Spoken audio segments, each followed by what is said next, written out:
especially. But the following are some of the stories and attributes that some of you have shared. And I apologize now if I didn't get everybody's things in here, but I tried.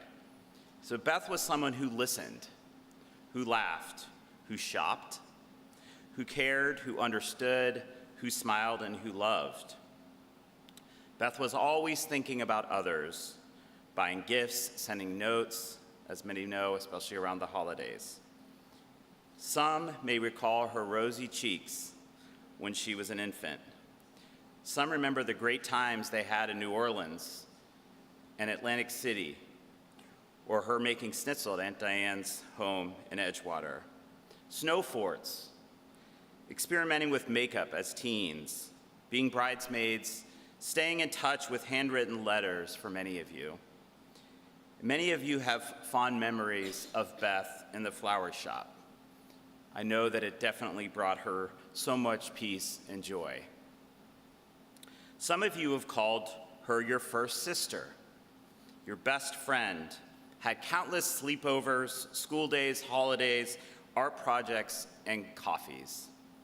We can't forget her love of animals, especially her too many ferrets. I've known Beth for my entire life. She was about 9 months older than me, and from the time I can remember, every single holiday was filled with love, fun, and sometimes too much fun.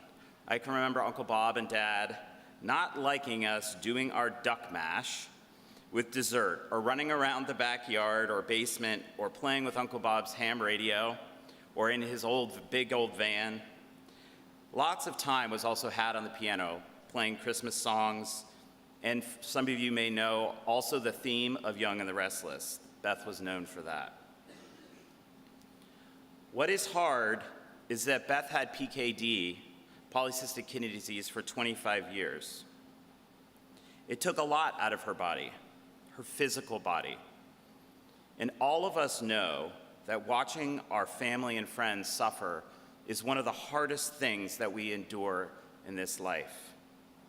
But what is beautiful, though, is how Beth lived her life, regardless of her illness, never judging others, always trying to find the positive in every situation, and being there for somebody else.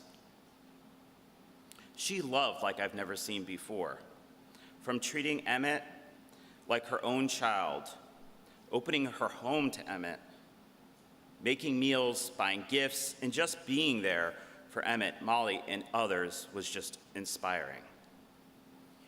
Ren, I unfortunately do know a little bit about how you might feel right now, but I still can't possibly understand the love that you and your mom had for each other. That love is personal to you and your mom, and you should cherish that for the rest of your life. This horrible feeling in your heart is that love and that bond. Please know that she loved you more than anything in this world. We all saw it firsthand from the day you were born to the day she passed. From the time that I remember you falling off your bike to the many ups and downs of growing up, we will be here for you forever.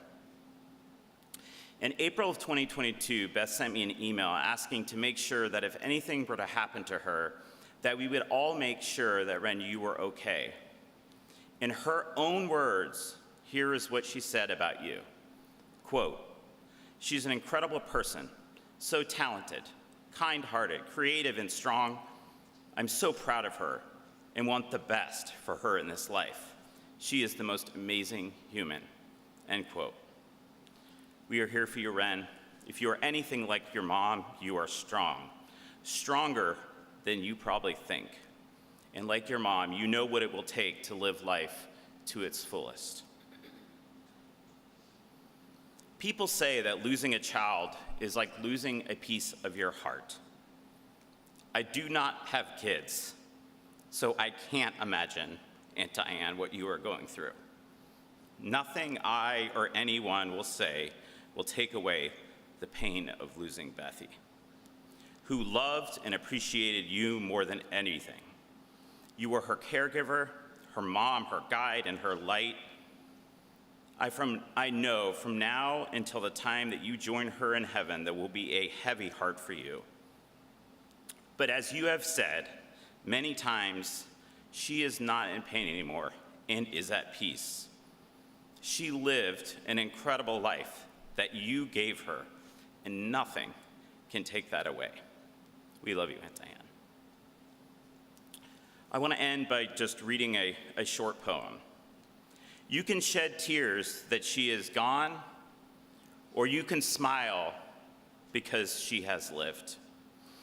You can close your eyes and pray that she'll come back, or you can open your eyes and see that all she has left. Your heart can be empty because you can't see her, or you can be full of the love that you all have shared with her. You can turn your back on tomorrow and live yesterday, or you can be happy for tomorrow because of yesterday. You can remember her and only that she's gone, or you can cherish her memory and let it live on. You can cry and close your mind, be empty and turn your back, or you can do what she'd want. Smile, open your eyes, love, and go on. Beth, we love you. May you rest in peace.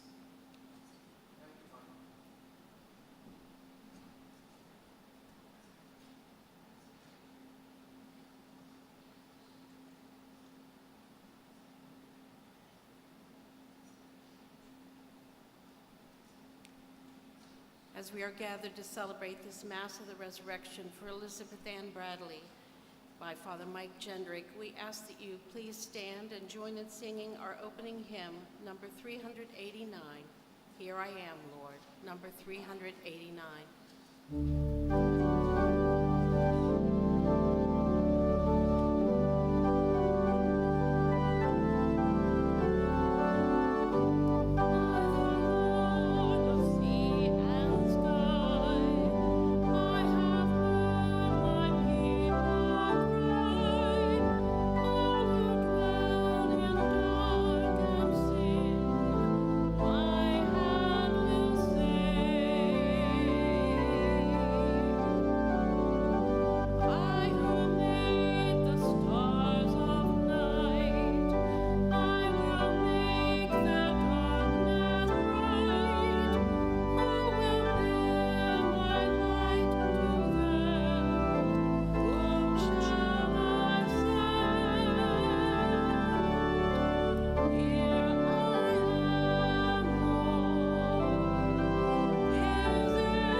We gather around the Easter candle, the candle that proclaims Jesus Christ is risen from the dead. In the light of this candle,